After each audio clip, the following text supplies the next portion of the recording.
Khalid et Jean-François, vous étiez conseillers municipaux tous les deux dans l'opposition.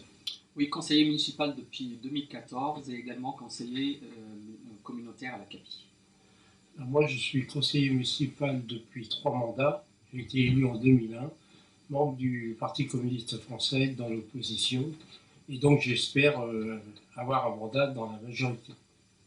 Et quel bilan, Jean-François, est-ce que tu fais de ce dernier mandat? Alors moi, comme bilan, je suis membre de la commission d'appel d'offres. Et par exemple, jeudi prochain, le 24 juin, je suis convoqué pour désigner le fournisseur de portables pour le prochain mandat. Or, moi, ce qui me paraît le plus intéressant, c'est le choix des entreprises qui entretiennent des bâtiments de la mairie.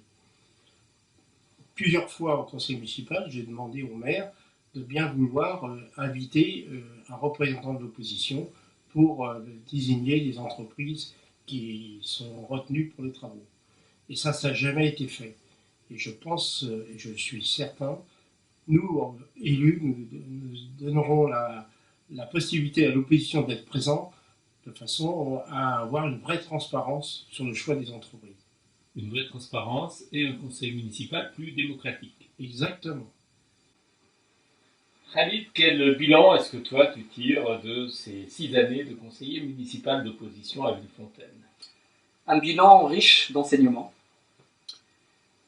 avec une conclusion qui nous permet d'identifier les leviers pour conduire les affaires d'une commune.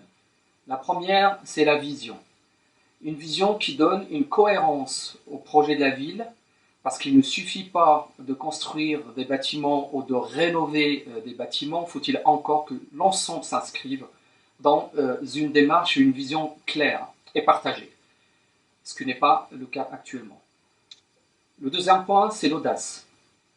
L'audace, car la gestion de pères de famille, comme on nous a souvent dit, ne donne pas l'élan nécessaire pour que la ville prenne réellement son essor. Et qu'il nous semble très important, à un moment ou à un autre, de prendre des décisions, de sortir de sa zone de confort pour apporter de la nouveauté et de l'innovation pour la ville de Villefontaine. Troisième point, je le disais à l'instant, l'innovation. L'innovation consiste, à un moment ou à un autre, à avoir un axe central.